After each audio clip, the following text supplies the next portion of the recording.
सुस्वागतम मंडळी.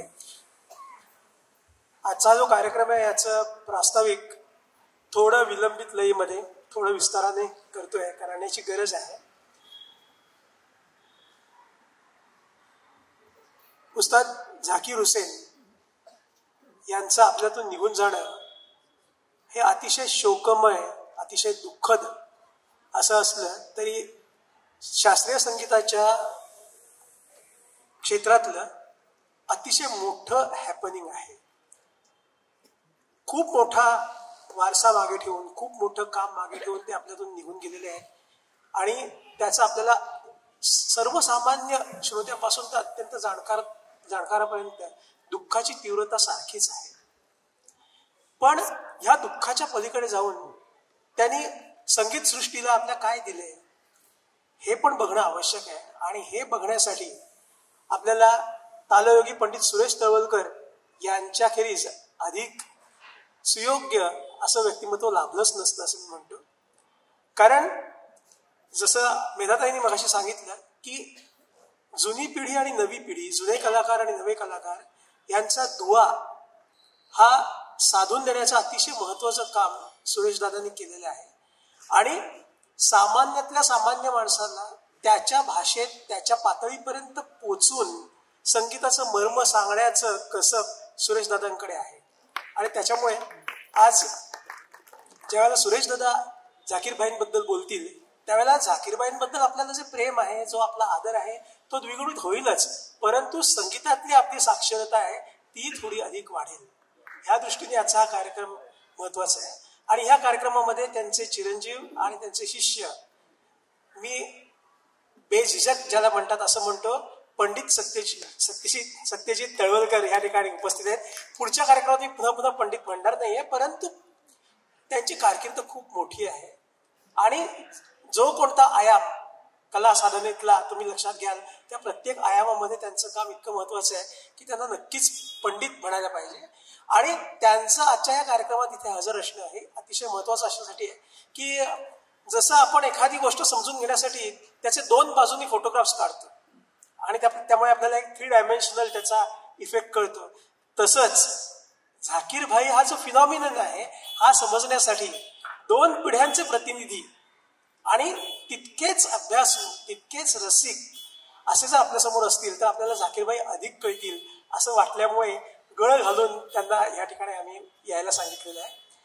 मला तुम्हाला सांगताना खरंच दादांचं मोठेपण आहे सांगावं असं नक्की वाटतं.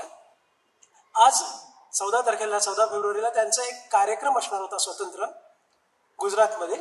तो कार्यक्रम रद्द करून झाकीरबाईंच्या विषयी 4 शब्द बोलायचे आणि लोकांपर्यंत जायचं आहे तो विषय घेऊन, म्हणून ते आलेले आहे. आणि सत्यजितने असं सांगितलं होतं की नाव घालू नका कारण मी येऊ पोचेन की नाही मला सांगता येत नाही, कारण काल ते लंडनला होते, लंडनहून आल्यानंतर ते आज सकाळी नागपूरला होते आणि तिथून ते इथे आलेले आहेत. ह्याच्यात झाकीरबाईंवरचं त्यांचं प्रेम आहे ही तर महत्वाची गोष्ट आहेच, पण ह्या पलीकडे त्यांना जी एक जाणीव आहे की आपण सामान्य लोकांपर्यंत आपलं संगीत आणि त्याचं मोठेपण हे मोठ्या कलाकाराच्या माध्यमातून घेऊन गेलं पाहिजे, ह्या विचाराने ते दोघे जण आलेले आहेत. म्हणून आपण त्यांचं स्वागत करूया. आणि मंचावर नसलेले 3 लोक या कार्यक्रमामध्ये सहभागी आहेत. एक म्हणजे दादांचे शिष्य स्वप्नील भाटवडेकर, कल्याणचे स्वप्नील भाटे.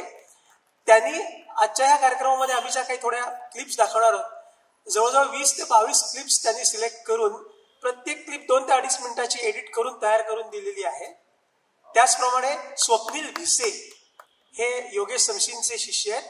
त्यांनी सुद्धा झाकीरबाईंच्या ऑडिओ आणि व्हिडिओ काही क्लिप्स उपलब्ध करून दिल्या आहेत आणि त्या का काढल्या आहेत ह्याचीही चर्चा त्यांनी आमच्याशी केली आहे. आणि ह्या क्लिप्स दाखवण्याची जबाबदारी स्वप्नील भाटे यांचे शिष्य ईशान भट या ठिकाणी हजर आहेत, ते निभावणार आहेत. आजचा कार्यक्रम हा गायडेड लिसनिंग सेशन अशा पद्धतीचा कार्यक्रम नाहीये, म्हणजे क्लिप दाखवली आणि मग त्या क्लिपवरनं ह्याच्यात आपण काय बघितलं काय बघायचं असं नाहीये. तर झाकीरबाई हा विषय आहे आणि ह्या विषयावरती बातचीत होतीये. ती बातचीत होता होता मध्ये काही आपण क्लिप्स पाहू. त्या क्लिपना धरून आणि केवळ क्लिप पुरतं असं ते बोलणं असणार नाहीये. आणि त्याचं कारण तुम्हाला एक सांगतो की जर ह्यातली 1-2 मिनिटाची क्लिप लावली आणि ती क्लिप पूर्णपणे समजावून द्यायची असं ठरवलं तर एक कार्यक्रम पूर्ण 2.5 तासाचा हा एका क्लिपवरच होऊ शकतो. त्यामुळे तसं बंधन आम्ही पाळलेलं नाही. थोडंसं झाकीरबाईंचं काही वादन, त्यांचं दर्शन आपल्याला या कार्यक्रमाच्या निमित्ताने व्हावं, काही आठवणी जागा व्हाव्यात आणि काही मुद्दे ट्रिगर व्हावे अशा पद्धतीने आपण जाणार आहोत. तर कार्यक्रमाची सुरुवात करताना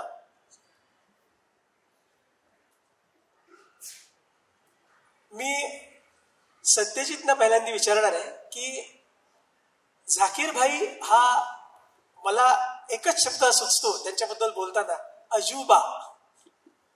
हा तुम्ही तुमच्या लहानपणी कसा पाहिला? झाकीर भाई 51 सालचे आणि सत्यजित मला वाटतं 78 सालचे. तेव्हा त्यांच्या अगदी लहानपणापासून हे झाकीर भाई हे प्रकरण किंवा हा अजूबा ते पाहत आलेले आहेत. घरात तबला आहे, तबल्याचं शिक्षण आहे, अनेक मोठे मोठे कलाकार घरात येत आहेत, जात आहेत. आणि त्या सगळ्या काळामध्ये, त्या सगळ्या पार्श्वभूमीवरती त्यांनी झाकीरबाईंना कसं पाहिलं, झाकीरबाईंबद्दल पहिलं त्यांच्या मनात विचार काय आले, काय प्रतिभा उत्पन्न झाली झाकीरबाईंची, याविषयी त्यांनी सुरुवातीला बोलावं असं मी त्यांना सुचवतो. नमस्कार. प्रथम एक गोष्टीचा मला उल्लेख करावा असं वाटतो की मला बाबांनी म्हटलं की तूही बोल 2 शब्द झाकीरबाईंबद्दल. मी म्हटलं तुम्ही आहात आणि तुम्ही बोलणार आहात तर माझी गरज काय, मी ऑडियन्समधनं ऐकीन, कारण असे काही पॉइंट्स नसतीलच माझ्याकडे जे तुम्ही बोलणार नाही. तर ते म्हणाले नाही तरी तू बोल, केशवजींची पण तशी इच्छा आहे. मी म्हटलं ठीक आहे. तर माझा इथे बसण्याचा अँगल ऐकण्याचाच असेल तरी पण मी 2 शब्द काय जे मला सुचतील ते बोलण्याचा प्रयत्न करतो. झाकीर भाई उस्ताद झाकीर हुसेन साहेब, पण आता आपण त्यांना झाकीर भाई, आमचे खूप जवळचे म्हणून आपण झाकीर भाई आता आम्ही मी म्हणेन. मॅजिक तर इतकं विशाल व्यक्तिमत्व आहे संगीतातलं, इतकं मोठं एक संगीतातलं एक खूप मोठं एक व्यक्तिमत्व आहे की लहानपणी पहिल्यांदा मॅजिक केव्हा वाटली. मला असं वाटतं की ते जेव्हा आले ह्या पृथ्वी तलावर आणि आता कायम ती मॅजिक आपल्या समोर ठेवून गेलेली ते, आणि ती मॅजिक तशीच चालू राहणार. मला वाटत नाही ती कधी मॅजिक संपेल, कारण प्रत्येक वेळेला त्यांचा कुठलाही व्हिडिओ ऑडिओ ऐकताना आश्चर्य हे कायमच राहणार आहे की हे कसं सुचू शकतं पहिल्या असा भाषेला मॅजिक. अगदी संगीतातल्या अगदी कोर विषयाबद्दल बोलायचं झालं तर मला असं वाटतं की भाषेला ट्विस्ट करणं हे खूप फार कठीण विषय, कारण साधी भाषा पचवणं, लई बरोबर पचवणं, लईच्या ऑफ पचवणं, ह्या सगळा विषय जो एक शैक्षणिक विषय, पण अशा प्रकारचे नाना प्रकारचे विषय आहेत, म्हणजे लईतले विषय, तिहाईचे विषय, तालाचे विषय, आणि ह्या प्रत्येक गोष्टीवर कमांड घेणं आणि कमांड नंतर ती कलेत त्याचं रूपांतर होणं आणि त्याला तुमच्या उत्स्फूर्ततेला एकदम चिकटवणं की तुम्हालाच माहिती नाही की मी येतोय, कसा येतोय, काय येतोय. तर ह्या अवस्थेला ते कायम सदैव होते. मी लहानपणापासून मी त्यांना जे ऐकतोय की कायमच आश्चर्य वाटायचं की हे पहिलं सुचू कसं शकतं, मग त्यानंतर हे वाजू कसं शकतं, आणि इतके वर्ष त्यांच्या आयुष्यात 73 वर्षापर्यंत ते तसंच कसं वाचतंय, हे सगळंच मॅजिक होतं आम्हाला. तर आणि हे कायमच राहील मॅजिक. सत्यजित, आता पंडित सत्यजित तळवलकर असं मी म्हणणार नाही, कारण काय की खूप लहान असल्यापासून त्यांना बघत असलेला असल्यामुळे तो प्रेमाचा आणि कौतुकाचा विषय असल्यामुळे मी एकेरी सत्यजित असं म्हणणार आहे. प्लीज.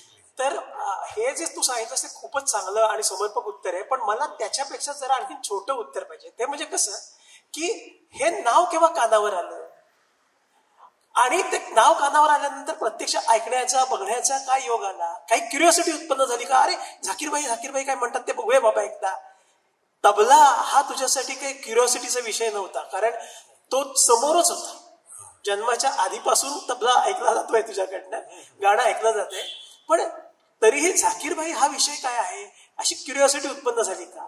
अशी काही चर्चा, असं काही बोलणं बाबांकडनं, तुझ्या गुरुबंधूंकडनं, शाळेतल्या मित्रांकडनं, हा विषय कसा? नाही म्हणजे मी शाळेत माझ्या मते पहिली दुसरी तिसरी पासूनच त्यांचं नाव माझ्या कानावर पडत आलेलं आहे. अर्थात तेव्हा एवढे प्रोग्राम माझे ऐकले जायचे नाहीत. त्यांचा पहिला प्रोग्राम मी 89 मध्ये ऐकला, 1989 मध्ये. आणि तेव्हापासून मी हिप्नोटाईज झालो. कारण ते एक विशाल शक्ती घेऊन आलेले, एक परमेश्वरानेच त्यांना पाठवलेलं आहे संगीताचं कार्य करायला. तर जसे सगळेच श्रोता व्हायचे तसंच माझं एक होत होतं. पण जसं जसं वय वाढत गेलं, शिक्षण होत गेलं संगीतात, त्याचाही मॅग्निट्यूड वाढत गेला, त्या आश्चर्याचा.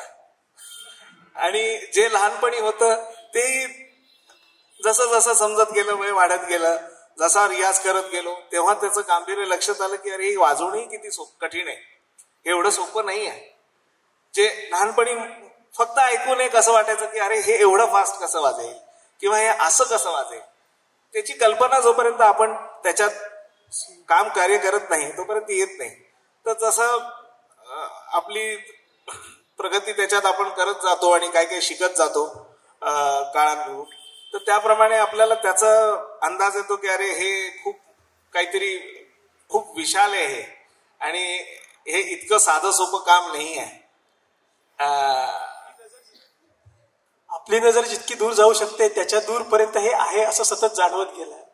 आणि नंतर माझं SSC झाले तर नंतर त्यांचे प्रोग्राम मी खूप अटेंड करायला लागलो 94 पासून. तर तेव्हापासून मला त्यांचा सहवास आणि प्रोग्रामला अगोदर भेटणं, ग्रीन रूम मध्ये भेटणं, आणि कायम त्यांचं भेटले की सुरेशजी कैसे है, पद्माजी कैसी है, मेरा नमस्कार कहना. म्हणजे त्यांचा एक खूप सगळ्या पिढींबरोबर भेटण्याचा त्यांचा एक अंदाज होता. तो इतका साधा सरळ आणि कॅज्युअल होता की त्यांनी कुठेही बर्डन नव्हतं. ते उस्ताद झाकीर हुसेन होते, पण तरी कधी असं भेटल्यावर त्यांना वाटलं नाही की अरे मी त्यांच्याशी कसं बोलू किंवा काय सांगू किंवा कसं, काही त्यांनी असं कधी भासू दिलं नाही. हा त्यांचा एक वन ऑफ द ग्रेटनेस आहे. आता हाच विषय आहे. दादा झाकीरबाईंपेक्षा 3-4 वर्षांनी मोठे आहेत. दादांची सुद्धा संगीताची कारकीर्द अतिशय लहान वयात सुरू झालेली आहे. बालकलाकार म्हणून तबला वादक एका अतिशय सिनियर त्यावेळेच्या 60तल्या वगैरे लोकांना त्यांनी तबला संगत केलेली आहे. आणि त्यावेळेचे गायक वादक कीर्तनकार सुरेश असू दे तबल्याला असं म्हणत होते. इतकी ती लहानपणापासून सुरुवात झालेली आहे. तर तुमच्या असं म्हणूया आपण की झाकीरभाई नावाचा जो झंझावात आहे त्याची झुळूक तुमच्या अंगावर केव्हा गेली पहिल्यांदा?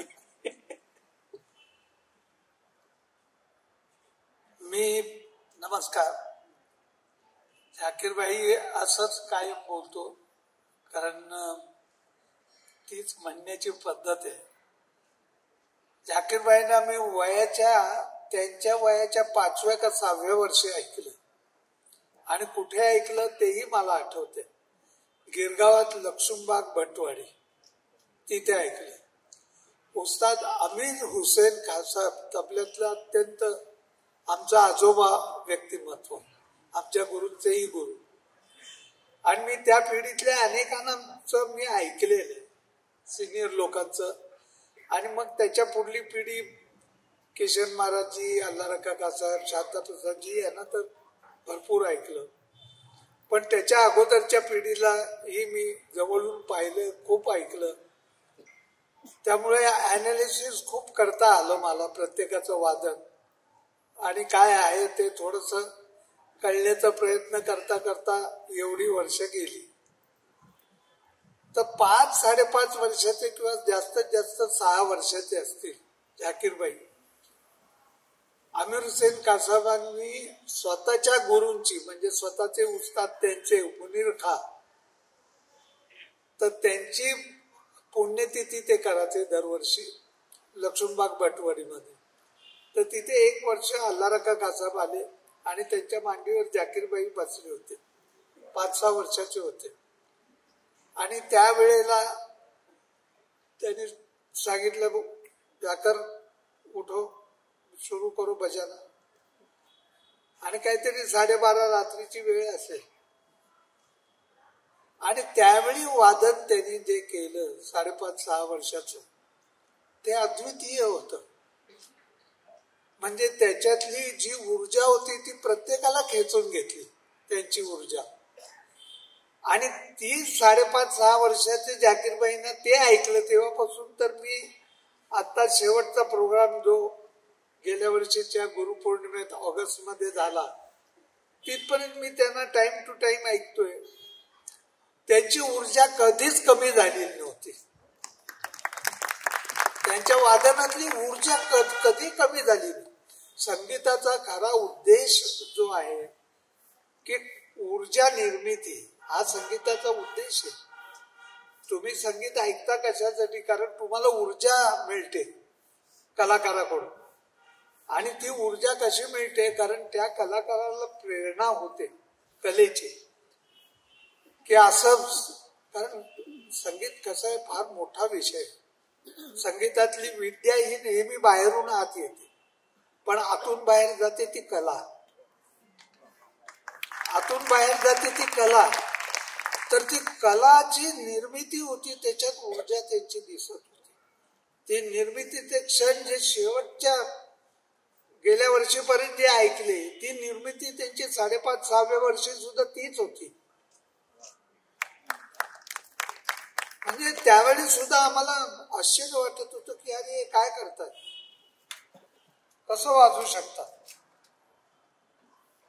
तर मला असं वाटतं की कलाकार एक त्याला शोषणारी जी गोष्ट असते, कला ही आतून स्फुरायला लागते. आणि स्फुरल्याशिवाय ती कला होत नाही, कलेचं सादरीकरण होत नाही. नाही तर विद्येचं सादरीकरण करणारे भरपूर कलाकार आहेत आपल्याकडे. विद्या गुरुकडून आली तशीच्या तशी मांडतात, पण का मांडतात, कशासाठी मांडतात असं विचारलं तर सांगता येत नाही, किंवा सिद्ध करताही येत नाही. विद्वान असतात. कारण संगीत मुळातच शास्त्र, तंत्र, विद्या आणि कला ह्या 4 स्तरांवरती असतं. त्याच्यातली कला म्हणून जी असते त्याचा ऊर्जा निर्मितीशी संबंध असतो, कलेशी संबंध असतो, मनाच्या संवेदनाशी संबंध असतो. आणि मग जोडीला त्याला विद्या लागते, शास्त्र लागतं, तंत्र प्रभावी लागतंच. पण तरी सुद्धा या तिन्ही गोष्टी असून सुद्धा कला ही स्फुरायला लागते. आणि झाकीरबाई हे त्याच्यातलं फार अद्वितीय स्थान होतं की त्यांना जे सुचाचं आणि जे स्फुराचं ते फार कमी लोकांना सुचाचं.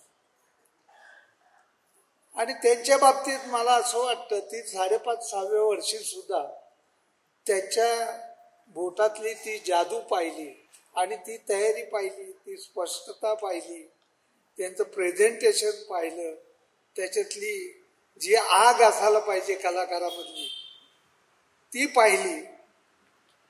तर मला असं वाटतं की त्या घट्ट कलेशी एकनिष्ठ राहणाऱ्या व्यक्तीचंच हे काम आहे, अदरवाईज हे काम नाही. त्याने तंत्रावरती अशी हुकूमत मिळवली होती. तंत्र 2 गोष्टीचं असतं. एक टेक्निकल म्हणजे वादनातली स्पष्टता ही शरीराने प्राप्त होते. तंत्र हे शरीराने साधलं जातं, मग बुद्धीने त्याला पैलू पाडले जातात.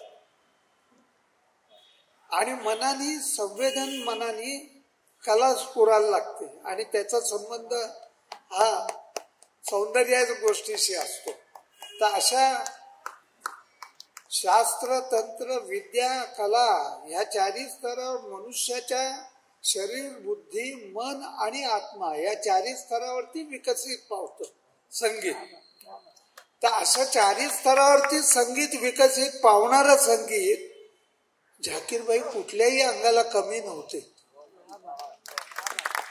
शरीर, बुद्धी, मन आणि आत्मा 4ही स्तरावरती झाकीरबाईंचं आपलं स्थान अद्वितीय होतं. कुठल्याही अंगात ते कमी नव्हते. कारण संगीताचा परंपरेशी संबंध आहे. परंपरेतून आलेलं संगीतही जर त्यांना ठाऊक नसेल तर नुसती नवता काही संगीतात कामाला येत नाही.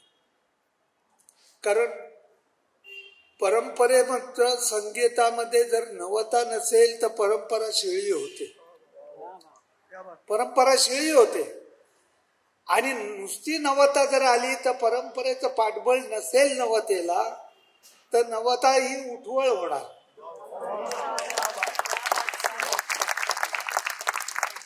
तर जो समतोल राखायचा परंपरा आणि नवतेचा, त्याच्यात जाकीरबाई फार मोठे होते, फार मोठे होते. आणि मला म्हणजे कितीतरी गोष्टी ईशान, आपण एक त्या नृत्यांगनांबरोबर त्यांनी वाजवलंय.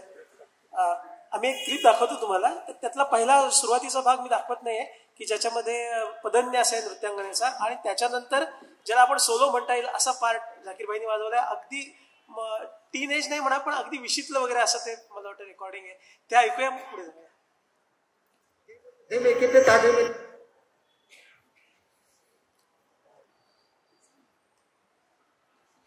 साधारणपणे 1.33 नंतर ते असेल.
उर्मिला नागर आहे. कथक काही क्विक रिॲक्शन याच्यावरती आधी सत्यजितला. हा खूप जणांनी, तुम्ही लोकांनी हा कंपोजिशन मिश्री जातीतला ऐकला असेल, पण हार्मोनियम आणि सारंगी बरोबर ऍडजस्ट करण्यासाठी शेवटची चतुश्र जातीचा एंड आहे, धा त्यांनी मिश्र जातीतच केला. पुन्हा जरा वेळी पुन्हा म्हणून दाखवलं. कारण काय माहिती का, एक मिनिट सांगतो मध्ये थांबून, की पुष्कळ लोकांनी मला असं म्हटलं की सत्यजित आणि सुरेश दादा तबला घेऊन येणार नाहीयेत का. तर मगाशी बोललो नाही का, म्हटलं प्रास्ताविक एकदम मोठं व्हायला नको. या दोघांनी काय सांगितलं माहितीये का, की तुम्ही तबला हा विषय ठेवा, आम्ही तबला घेऊन येतो, वाजवतो, काही प्रश्न नाही. पण जेव्हा तुम्ही झाकीरबाईंबद्दल सांगताय तेव्हा झाकीरबाईंची कोणतीही गोष्ट आम्ही आमचा तबला घेऊन त्याच्यावर वाजवून दाखवणार नाही. हा त्यांच्या मनाचा मोठेपणा आणि हा एक मान द्यायचा प्रकार आहे, आणि त्यामुळे तो मला मान्य करावा लागला.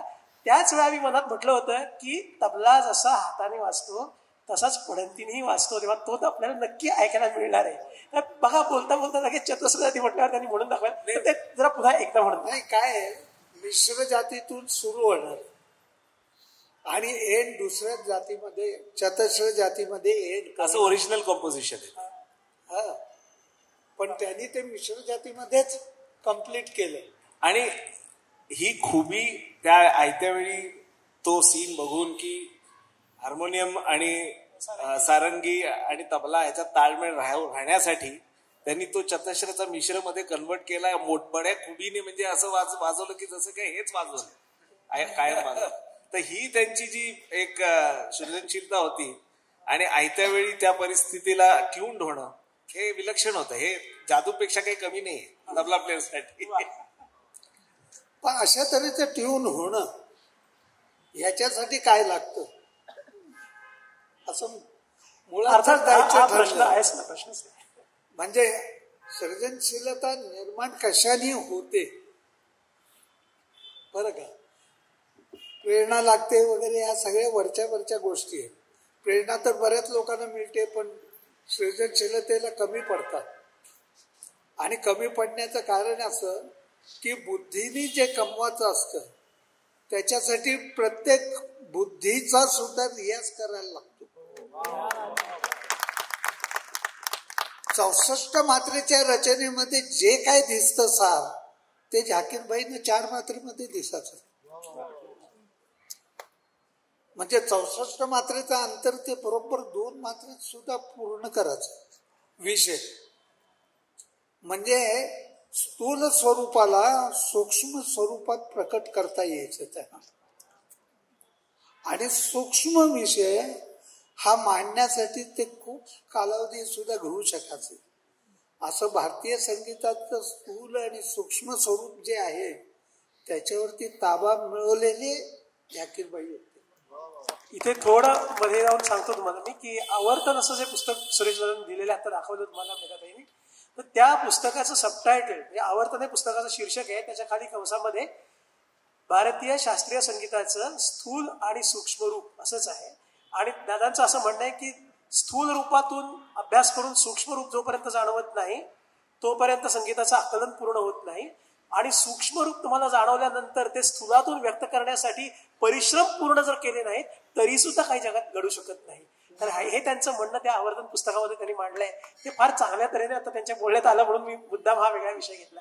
आणखीन एक प्रास्ताविकात राहिलेलं तुम्हाला सांगतोय की झाकीरभाई हा खूप मोठा विषय आहे. पण आजचा विषय असा आहे की झाकीरभाई हा आज 14 फेब्रुवारीला संध्याकाळी 7:30 ते रात्री 9 ह्या वेळात सुरेश दादा आणि सत्यजित यांच्या नजरेतून अशा तऱ्हेने आपण तो बघणार आहोत. तेव्हा तो आपल्याला अधिक चांगला अधिक वेगळा वाटणार आहे. त्याची एक वेगळी लज्जत असणार आहे. म्हणून आपण क्लिप बघतोय त्याच्याविषयी विचारतोय. सत्यजित आता मला तुला असा एक कळीचा प्रश्न विचारायचा आहे की तुझं बाबांकडे शिक्षण चालू होतं आणि तुझ्या इच्छेने चालू होतं असं मी समजतो, कारण कळायला लागल्यापासूनच. तर बाबांचं स्कूल जे आहे, म्हणजे स्कूल म्हटलं की सगळ्यांना कळतं, घराणं म्हटलं की जरा आणखीन काहीतरी वेगळं होऊ शकतं ना मला. तर जी शैली आहे, जे घराणं आहे, जो विषय विचार आहे तो, आणि त्या पद्धतीने घरात रियाज चालू असताना किंवा तुझा विचार चालू असताना हे झाकीरभाईंचं वादन जे अनूठं आहे, जादूसारखं आहे, ते तू एकीकडे बघत होतास. तर ह्या दोघांमध्ये कुठेतरी एक सांधा साधूया का, ब्रिज करूया का, असं काही तेव्हा मनात येत होतं का? किंवा आपण शिकतोय ते काय आणि ते वाजवतायत ते काय, असा काही फरक जाणवत होता का? आपण काय वाजवतोय आणि आपण ऐकतोय काय, हा फरक तर कायम जाणवतो आणि तो जाणवत राहायलाही पाहिजे. पण अशी कल्पना करून काहीतरी दोघांचं एक ब्लेंड आपण करायचं आणि त्याच्यातनं काहीतरी मांडायचं इतका सोपा विषय नाहीये की आपण अशी कल्पना करू आणि ते होईल की आज जरा मीठ थोडं कमी टाकून थोडंसं काहीतरी एक वेगळा मसाला टाकू, अमुक करू. इतकं ते सोपं तर नाही आहे माझ्या दृष्टीने. ती तुम्हाला प्रेरणा कशी घेऊन जाते तुमच्या आयुष्यात, तुम्हाला कसं कसं काय पाडावं कसं कसं एक्सपिरियन्स येत जातात, त्याप्रमाणे तुमचं एक म्युझिकल शेप येत तुमचं होतो, बनतो. माझ्या मते मला असं वाटत नाही की एक कंपोजिशन लेवलला तुम्ही एक विचार प्रकट करू शकता, पण ऍज अ म्युझिकॅलिटी लेवलला खूप ठरवून की मला ह्या अमुक एका पॉइंटला साधायचंय, त्याच्यासाठी फार एक वेगळा सामर्थ्य आणि ताकद लागते माझ्या मते.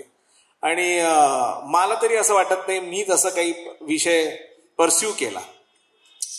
पण एवढं नक्की होतं की जी घरात तालीम मिळाली आणि आजपर्यंत मिळते, त्यामुळे त्यांचा तबला जो समजला, तो जो त्यांचा तबला दिसला, जसा ऐकू आला, ती लय, ती भाषा, त्या भाषेची डेप्थ आणि त्या भाषेला ते कसं ट्विक करतायत त्याचा इम्पॉर्टन्स जास्त डीप मध्ये समजला. प्रत्येक तबल्यातल्या सगळ्या अँगल्सचा, इवन नॉट ओनली तबला, गाणं बजावणं, ती जी तालीम help me lot to understand बाकीचे कलाकार काय कसं करतात आणि ते कसं ऐकायला पाहिजे आणि त्याच्यातलं काय आलं पाहिजे. आणि मग ते हा प्रवास जर असेल चालू तर तुमचं जर एक आपल्या यंग टायमाला आपला जो गोल असतो तो तंत्रावर असतो, थोडासा रॅपिटवारवर असतो की काय वाजवायचंय, काय फ्रेजेस हातातनं वाजले पाहिजे, त्यानंतर काय स्पीडला, इम्पॅक्टला, वजनानी, वेगवेगळ्या बंदिशी किती आपल्या पाशी आहेत, आपल्याला एखादा विषय किती फुलवता येतो, तोही रॅपिटवारचाच प्रकार आहे. भलेही तो एक्सटेम्पोर असला तरी त्याच्यात फिक्सच असतं. फुलवणं जरी असलं तरी ते घरी होमवर्क नसेल तर ते फुलवता येत नाही स्टेजवर. म्हणजे तो एक रॅपिटवारचाच भाग आहे. म्हणजे तुम्ही त्याच्यावर वर्क करून काहीतरी आलाच असता, असं 100% नवीन काहीच घडत नाही. तर ह्या गोष्टींना जोपर्यंत तुम्ही पार करत नाही, एकदम तुम्ही ह्याच्यावर लँड होऊ शकत नाहीत की बाबा आणि झाकीर भाई ह्यांच्यातलं, कारण त्याच्या अगोदरचे भरपूर पडाव आहेत, मला असं वाटतं. हे अतिशय सुजाण आणि अतिशय बुद्धिमान आणि चांगल्या तालमीत तयार झालेल्या शिष्याचं उत्तर आहे, हे आपण लक्षात घेतलं पाहिजे. म्हणजे ह्यातलं काही कमी असेल तर उत्तर वेगळं होईल. ह्यातलं काही कमी असेल तर मला हा प्रश्न सुचण्याचं पण कारण मी शेअर करतो थोडं तुम्हाला, थोडा वेगळा विषय पण ह्या विषयाच्या मुळाशी मी ज्यावेळी विचार करतो त्यावेळी 2 गोष्टी प्रामुख्याने समोर येतात. ते म्हणजे घराणे, की हा कुठल्या घराण्याचा आहे, मग त्या घराण्याची पद्धत काय, आणि दुसरं म्हणजे शैली. तर घराणी आणि शैली मध्ये फरक आहे. घराणी हे मूल्य आधारित असतात, मूल्य सापेक्षित असतात, आणि शैली ही व्यक्ती सापेक्ष असते. शैलीमध्ये कलाकार दिसतो आणि घराण्यामध्ये मूल्य दिसतात. झाकीरबाईंचा ज्यावेळी विचार करतो तेव्हा झाकीरबाईंचं घराणं आहे का, तर झाकीरबाईंची शैली आहे.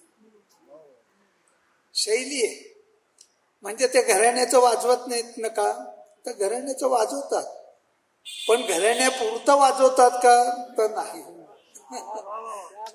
तर घराण्याच्या पलीकडे वाजवतात. मग काय वाजवतात, तर शैली. त्यांनी स्वतःहून विकसित केलेली जी वादन आहे, वादन शैली, ती शैली आहे त्यांची.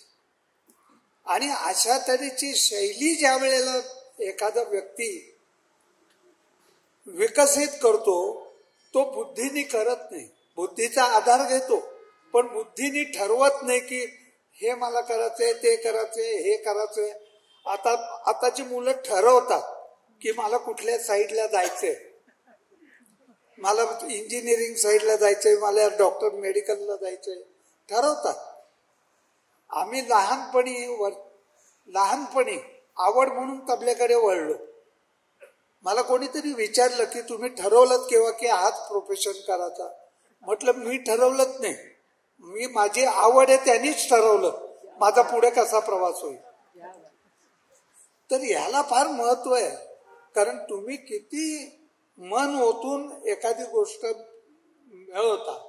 कारण शैली ही कुठल्या आधारावर असते, तर त्यावेळेचे सहकलाकार, त्यावेळेचे त्याच्या आयडियल कलाकार, कंटेम्परीज किंवा इव्हन अगोदरचे सुद्धा, त्या कलाकारांचं वादन आणि त्या वादनाचा झालेला त्यांच्यावर परिणाम आणि त्या कलाकाराची स्वतःची साधना, स्वतःचं शिक्षण, याच्यातून काहीतरी रसायन होण्यासाठी त्याला आतून प्रेरणा मिळते.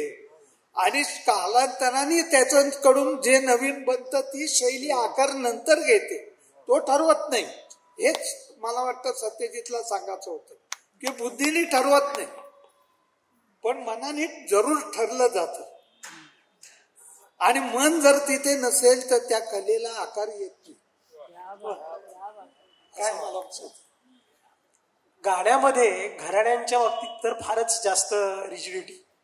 तर तुमच्या तबल्याच्या क्षेत्रामध्ये पण असं घराण्यांची की ती शुद्धता राखली पाहिजे म्हणून मग एका घराण्यात शिकणाऱ्या विद्यार्थ्यांनी अमुक एक काळापर्यंत दुसरं ऐकू नये, दुसरं ट्राय करू नये, ह्या पद्धतीचं वातावरण होतं का त्या काळामध्ये? नाही, भास्कर बुवांनी सुद्धा 3 घराण्याचे 3 गुरु केले ना. मुनीर खासाबांनी 14 गुरु केले प्रत्येक घराण्याचे. आणि आमच्या म्हणजे आमिर हुसेन खासाब आमचे आजोबा गुरु बरं का, त्यांचेही गुरु म्हणजे मुनीर खासाब, त्यांनी 14 गुरु केले. वेगवेगळ्या घराण्याची विद्या पचवली त्यांनी आणि ती पुढल्या पिढीला दिली. म्हणजे तिरकवा खासाब, आमिर हुसेन खासाब, हबीबुद्दीन खासाबना दिली.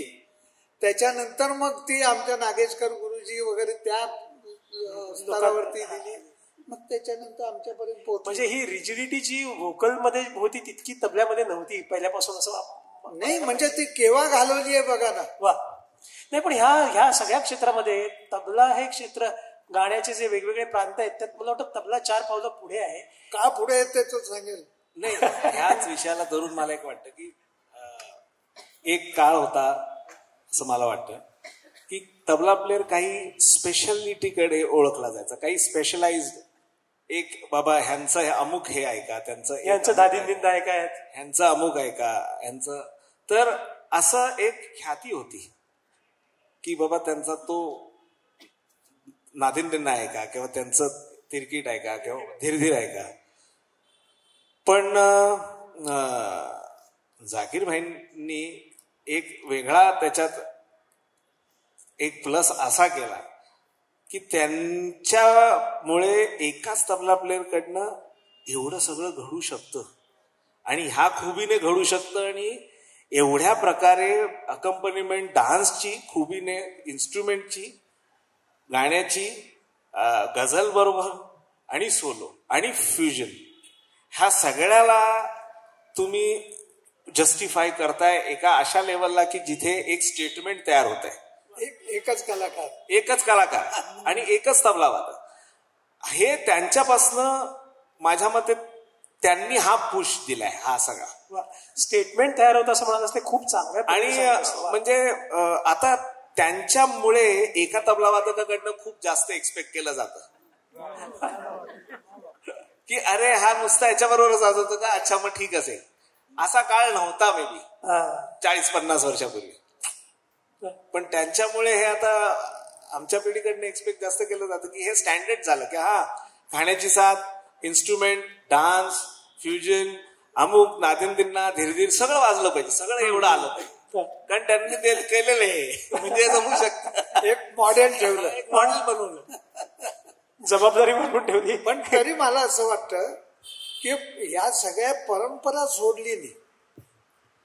झाकीरबाईंचं महत्व म्हणजे अनोखीलालजींनी एवढाच सशक्त नादिनींना वाजवलं. मी काल परवा बोललो पुण्याला, झाकीरबाईंच्या वरती लेक्चर दिलं परवा. तर तेवढा सशक्त नादिनींना वाजवला त्यांनी. तेच आब्बाजींचं तिरकीट त्यांनी तसंच वाजवलं प्रभावी. किशन महाराजजी आणि यांचे परण वाजवले, कंठे महाराजांचे. शांताप्रसादांच्या हातात ज्या ज्या गोष्टी होत्या धिंगी, तेही त्यांनी खणखणून वाजवलं. पण ह्या सगळ्या लोकांचा तबला एकट्या झाकीरबाईंनी वाजवून स्वतःची मोहर वेगळी उमटवली. स्वतःचं व्यक्तिमत्व, झाकीर हुसेन हे व्यक्तिमत्व त्यांनी अशा रीतीने उमटवलं की आज सगळ्या तबला वादकांचं भलं झालं. सगळ्या तबला वादकांचं भलं झालं. किती भलं झालं तर त्यांच्याकडे प्रत्येकाकडे भरपूर शिष्य आहे शिकायला. म्हणजे गमतीत सुद्धा अरे काय रे तुला काय झाकीर हुसेन व्हायचंय का असं विचारतात लहान मुलांना. आणि तो म्हणतो हो. एक मोठं योगदान आहे. एवढंच नाही योगदान, तर तबला कारिगर आहेत ना, तबला बनवणारे, त्यांचंही भलं झालं. एक कलाकार किती स्तरावरती किती लोकांचं भलं करू शकतो त्यांची काय म्हणजे तबलाच एवढा वाढला की तबल्याचा सगळं जो पेरिफेररी आहे तो सगळाच वाढला. तबल्याची इंटरॅक्शन आधी जी आहे ना, तबला वाद्य पुढे का गेले तुम्ही आता मध्ये प्रश्न विचारला होता. हो, पुढे का गेलं? कारण tabla with vocal, tabla with dhrupad धमाल, tabla with thumri, tabla with instrumental music, tabla with Kathak dance, tabla with Carnatic music, जे जाकीरबाईंनी केलं कठीण आहे ते केलं. मी सॉरी मध्ये कट करतो कारण नंतर विसरून जाईल. कर्नाटिक म्युझिक एक अब्बाजींच्या बरसी दरवर्षी व्हायची, तर आपल्यात ते नाही आहेत खूप मोठे म्युझिशियन यू श्रीनिवासजी मेंडलिन वादक, तर त्यांच्याबरोबर साथ करत होते झाकीरबाई. सकाळच्या वेळची गोष्ट आहे, मला अजून तो प्रसंग आठवतो की कर्नाटिक, आता बाबा जसं म्हणाले की कर्नाटिक म्युझिक बरोबर तबला वाजवू शकतो आणि कसा वाजवू शकतो हे एखाद्याने ते प्रोग्राम जर ऐकला असता, किंवा त्यांचे आता आज युट्यूबवर खूप आहेत, आम्ही मध्यंतरी एक अजून ऐकत होतो त्यांच्या आणि त्यांच्या भावाचा, पण ती जी अकंपनिमेंट त्यांनी त्या दिवशी, मी पहिल्यांदा त्यांची कर्नाटिक बरोबरची लाईव्ह अकंपनिमेंट बघितली. कारण लाईव्ह एखाद्या कलाकाराला सादरीकरण करताना बघताना नुसतं तुम्ही ऐकत नसतात तर त्याचा ऑरा पण तुम्ही एक्सपिरियन्स करता लाईव्ह मध्ये, की तो व्यक्ती तिथे असते, त्यामुळे तो ऑराही तुमच्यावर एक इम्पॅक्ट करत असतो त्यावेळेला. तर लाईव्ह कॉन्सर्ट ऐकताना नुसता कानाने आणि तुम्ही डोळ्याने ऐकत नसतात, तर तुमच्या एक शक्तीचं आदान प्रदान होत असतं वेगळ्या प्रकारचे. तर ते मी अनुभवलं जे त्या दिवशी, ते मी असं वाटलं की हे फार कठीण आहे. हे म्हणजे ह्याच्यासाठी खूप अभ्यास करणं जरुरी आहे, भाषेवर एक वेगळी पकड असणं जरुरी आहे, मृदंगमच्या भाषेचा एक वेगळा अभ्यास असणं जरुरी आहे. त्याची अकंपनिमेंटची जी डायनॅमिक्स आहे, जी मृदंगमची आहे, ती इतकी, आता मी असा शब्द वापरला तर थोडासा तो नेगेटिव्ह साईडला पडेल, वेग वाटेल, वेग असेल, त्यांच्यासाठी ती वेग नाहीये. आपण हिंदुस्थानीच्या स्वरूपातनं जर विचार केला तर त्यांच्याकडे ठेका वाजत नाही, तर वेगवेगळ्या प्रकारचे पॅटर्न्स आणि सहवादन, गाण्याबरोबरच सहवादन कॉन्स्टंट चालू असतं, आणि ते म्युझिक जसं चालू होतं तसं डायनॅमिकली ते चेंज होत असतं. ह्याची वोकॅबलरी तुमच्याकडे असणं आणि ती राईट टाइमला तुम्ही प्रोड्यूस करणं, की आता म्युझिक काय चाललंय, तर ह्या ठेका कसा आला पाहिजे, मग काय आला पाहिजे, मग कुठे थांबायचं असतं, मग परत कुठे पिकअप असतो त्याचा. ह्या कर्नाटिक म्युझिकच्या ज्या ट्रेडिशनल गोष्टी आहेत त्या त्यांनी अशा बेमालूम पचवलेल्या आहेत की असं वाटत होतं की मृदंगमच वाजतोय की काय, तबल्यावर मृदंगमच, कोणीतरी मोठा मृदंगम प्लेअर तबला वाजवतोय की काय, असं मला जाणीव झाली. म्हणजे कठीण. तू जादूगर असा शब्द वापरतोयस ना मगासपासून, एकदम बरोबर आहे. डोळ्यासमोर हेच चित्र आलं की एक जादूगर उभा आहे आणि तो क्षणार्धात आपलं रूप बदलतो, आणि मगाशी तो एक विचार करा की एक 100 तबला वादकांना जर बसवले इथे आणि कर्नाटक संगीताबरोबर वाजवायला सांगितलं तर हार्डली एखाद दुसरा वाजवू शकेल. पद्धतीच वेगळ्या आहेत. पद्धती, कारण त्याचं संगीत कळायला पाहिजे, त्याची कृती कळली पाहिजे. कृती म्हणतात बंदिशीर. आता संगीताचा आणि कृतीचा तुम्ही विषय म्हटला तर आपण एक क्लिप ऐकूया, पाहूया. राजन साजन मिश्रा गात आहेत आणि बिरजू महाराजांच्या डान्सची ही क्लिप आहे ती. तो काय माहोल बनलाय त्याच्यामध्ये. ते गायन वादन नृत्य अशी कॉन्सेप्ट आहे. झिंजोटी म्हणजे गायनातून जे साधलं जातं ते तबल्यातून साधलं जातं, ते नृत्यातून साधलं जातं. तो जो मेलजोल आणि माहोल आहे ना, काय सुंदर आहे ते.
ही क्लिप निवडली त्याचं कारण असं आहे की ते एक फ्रॅक्शन ऑफ सेकंड तो एक गोड मोमेंट आहे की आपला डग्गा ते राजन मिश्रांकडे पुढे करतात.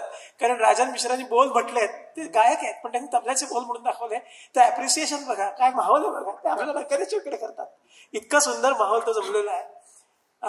मला असं वाटतं की हा जो माहोल बनला आहे, तुम्ही मगाचपासून जे म्हणत होतात की एकमेकांशी पूर्ण तादात्म्य संगीत, आपण आपला तबला वाजवतो एवढ्यापुरतं ते मर्यादित नाही, तर डान्सही त्यांच्या मनात आहे, ते गाणंही त्यांच्या मनात आहे, त्यातून ते बनलेलं आहे. काय उपजण्याची क्रिया आहे बरं का. सर्व अर्थाने उपज म्हणतात. उपज म्हणजे स्पॉन्टेनियस, उत्स्फूर्तता. ते तिघ जण उत्स्फूर्ततेने फिक्स कॉम्पोजिशन म्हणत नाही, उत्स्फूर्तरित्या म्हणतात. आणि त्या उत्स्फूर्ततेमध्ये रिस्क फॅक्टर असतो. रिस्क की समेला येईल का नाही, पण या तिघांना समेची काळजी नव्हती. कारण समेला काही झालं तरी येणारच आहे. आणि समेला बरोबर आल्याने समाधान न मानणाऱ्यापैकी तिघही बघा. तर कशा रीतीने समेला यावं याचा आनंद ते घेतायत की तो तुम्ही ऐकताना घेतायत, तर तोच त्याच वेळेला तेही घेतायत. इतकी उत्स्फूर्तता आहे. वा, हे तुमच्या तोंडून ऐकणं उत्स्फूर्तता केवढा मोठा आनंद आहे. उत्स्फूर्तता कशी असते की एकाच वेळेला ऐकणाऱ्याला जो आनंद असतो तोच कलाकारालाही असतो त्याच वेळेला. ही कलेची तादात्म्यता आणि ऐकणाऱ्या लोकांच्या मध्ये आणि कलाकार प्रस्तुती करणाऱ्या कलाकारांमध्ये हे जे टॉक असतात ना, तुम्ही फक्त बोलत नाही, कलाकार बोलत असतात त्यांच्या म्युझिकच्या थ्रू, पण तुम्ही न बोलता त्यांच्याशी जे बोलता त्याला फार महत्व आहे संगीतात. आणि हे डायलॉग हे हल्ली कमी होत चालले संगीतात बरं का. हे आदान प्रदान कमी होत चालले. आता काय झालंय की मेगा इव्हेंट आले, कलाकार प्रकाशाच्या झोतात असतो आणि ऑडियन्स काळोखात असतो. त्या ऑडियन्सला पोचताच येत नाही कलाकारापर्यंत. आता बघा, त्यामुळे त्याला पोचण्याचं एकच त्याच्याजवळ साधन असतं, ते म्हणजे टाळ्या. आणि टाळ्या वाजवल्या की तो कलाकार मग तो टाळ्यानं बळी पडतो, असं होतं. त्यामुळे कला जी आहे ती कोणाला टाळ्या मिळून येत असं मला म्हणायचं नाही, पण संगीतातले सगळे आविष्कार टाळी लायक नसतात हो. दरबारीचा गंधार लावला तर कोणी टाळ्या देणार आहेत का? असंच म्हणणार आहा काय गंधार लागला. किंवा तबल्यातली घेणं काय दिन दिंदा असं जर म्हटलं तर कोणी टाळ्या वाजवणार नाही तो. तर अशा तऱ्हेचे आविष्कार जे आहेत ते लुप्त होत चाललेले आहेत मेगा इव्हेंट. तुझी उपज मागे नको राहायला, बोल, मनात आलाय तुझ्या. ते उत्स्फूर्त एकदा त्यांच्याबरोबर झाकीर बरोबर जेवायला कायम कॉन्सर्ट नंतर जाणं व्हायचं त्यांच्याबरोबर. तर एका कलाकारांनी, फार जवळच्या कलाकारांनी, नाव नाही घेणार आता मी, तर त्यांनी त्यांना विचारला प्रश्न की आप ये इतना एक्सटेम्पोर ये कैसे सोचते हैं, आप ये कैसे सोचते हैं. जेवता जेवता प्रश्न विचारला. तर बोले जैसे तुम बजाते हो वैसे ही मैं बजाता हूं. तो म्हणाला मतलब क्या. तो म्हणाले तुम तो क्रिएटिविटी करते हो, उपज करते हो, सोच के करते हो क्या. तो म्हणाला नहीं मैं तो नहीं. बोले वही मैं करता हूं. अभी उसमें तुमको क्वालिटी क्या रखनी है वो तुम्हारे ऊपर है. उसका दर्जा के लिए वो एक अलग गोष्ट है. आपण एक क्लिप बघूया शिवजीन बरोबर झाकीर भाई, पंडित शिवकुमार शर्मा आणि पंडित उस्ताद झाकीर हुसेन हे कॉम्बिनेशन आपण खूपदा ऐकलंय आणि ते इतकं पूरक एकमेकांना की काय म्हणजे. आणि मला सांगायला तुमच्यातल्या अनेक श्रोत्यांना माहिती असेल तर मला माझ्या 65व्या वर्षी माहिती आहे, तर माझ्यापेक्षा सिनियर लोक इथे आहेत. या इथल्या हॉलमध्ये रात्री 9 वाजता कार्यक्रम सुरू होऊन रात्री 1:30-2 संपणार. संतूर वादन 5 तास. झाकीर भाई त्यावेळेला अगदी युवा कलाकार आणि शिवजीन बरोबर ते वाजवतात, हरिजीन बरोबर बासरी बरोबर. किती ह्या वास्तूने आणि त्या वास्तूत बसून आपण ऐकलंय. एक शिवजीन बरोबरची क्लिप आहे. ती क्लिप मी का निवडली त्या नंतर आपण बघून झाल्यावर बोलूया, मग तो वेगळ्या विषयी बोलू आपण.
तबला म्हटलं की लोक खुश असतात, पण लयीचा अंदाज आणि लयीचा आनंद आणि लयीने जो काही परिणाम होतो तो अशा कमी गतीत सुद्धा कसा होतो, किती होतो, ते किती सुंदरपणे. आणि दोघंही कलाकार लयीच्या बाबतीमध्ये इतके. तर पण मी ही क्लिप का निवडली ते तुम्हाला सांगतो दादा, की काय झालं, आम्ही 20-25 क्लिप काढल्या होत्या, त्यातल्या मी क्लिप निवडायला बिलकुल क्वालिफाईड माणूस नाही, पण मग माझी बुद्धी वापरून मला निवडायला लागल्या. तर माझी बुद्धी काय चालली ते तुम्हाला सांगतो, तुम्ही त्याच्यावरती मला उत्तर सांगा. की झाकीर भाईनी वाजवायला सुरुवात केली आहे साथीला, हे लक्षात आल्याबरोबर लोक टाळ्या वाजवत आहेत. वादनाला टाळ्या नंतर वाजतात, पण आणि हे आपण पुष्कळ अलीकडच्या गेल्या 10-15 वर्षामध्ये की झाकीर भाईनी तबला लागलाय की नाही बघायला तबल्याला हात लावला तरी टाळ्या पडायच्या. हा जो फिनॉमिनन त्याची म्हणजे कमालीची जी लोकप्रियता होती, त्या लोकप्रियतेबद्दल पण आपल्याला बोलायचं आहे. आणि दुसरं की जसं तुम्ही मगाशी म्हटलात की झाकीर भाई आणि त्यामुळे तबला आणि त्यामुळे अनेक प्रकारे अनेक लोकांचं बदल, तबला वादकांचं झालं, तबला बांधणाऱ्यांचं झालं असतं. आता मी कलेच्या बाबतीमध्ये म्हणतोय की विशेषतः वाद्यसंगीतामध्ये झाकीर भाई ह्या फिनॉमिननमुळे, ह्या फॅक्टरमुळे कोणता महत्वाचा बदल झाला का? म्हणजे झाकीर भाईंच्या आधीचं तंतुवाद्य वादन, सतार, सरोद, संतूर नव्हती त्यावेळेला, पण आणि झाकीर भाईंच्या नंतरचं सरोद, सतार वादन, फ्लूट वादन, ह्यात काही क्वालिटेटिव्ह कलात्मक फरक पडला का? काय फरक पडला? मला वाटतं ते उत्तर जवळजवळ तुम्ही आधीच्या भागात सांगितलेलंच आहे, पण अधिक क्लिअरली ते उत्तर आपल्याला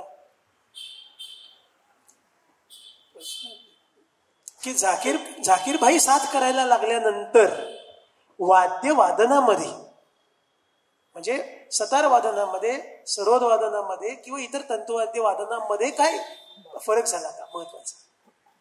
नाही, मला प्रथमतः असं वाटतं की शिवजीने आपली शैली बदललेली नाही झाकीरबाईंच्यामुळे, किंवा हरिजीने सुद्धा आपली शैली बदललेली नाही, किंवा त्याच्या पुढल्या पिढीतले लोक सुद्धा नीलाद्री आणि राकेश असं जरी घेतले, त्यांनी आपापल्या कोणी शैली बदललेली नाही. आपल्याला मांडायचं ते मांडलं, पण झाकीरबाईंकडून तरी सुद्धा घेतलं. ते काय घेतले असा तुमचा प्रश्न तर मला असं वाटतं प्रभावी सादरीकरण. झाकीरबाईंना साथ संगतीमध्ये जेवढा वेळ मिळालाय अधिक वादन करण्यासाठी जेवढा काही वेळ मिळालाय त्याच्यात ते आपलं प्रभावीरित्या सादरीकरण करून जायचे.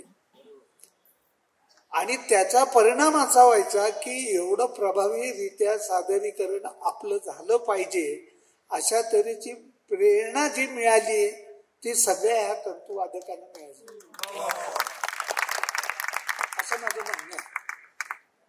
की आज मी परवा कुठेतरी झाकीरबाईंबद्दल बोलत होतो आणि त्यावेळी स्टेटमेंट केलं की सगळ्या तबलावादकांवरती तर झाकीरबाईंचा परिणाम आहेच, पण तरी झाकीरबाईंची पहिली जी षण्मुखानंद हल्ला झाली त्यावेळेला बोललो होतो, पण तरी सुद्धा इन्स्ट्रुमेंट वाजवणाऱ्या लोकांवरती सुद्धा त्यांचा परिणाम आहे, प्रभावीरित्या परिणाम आहे.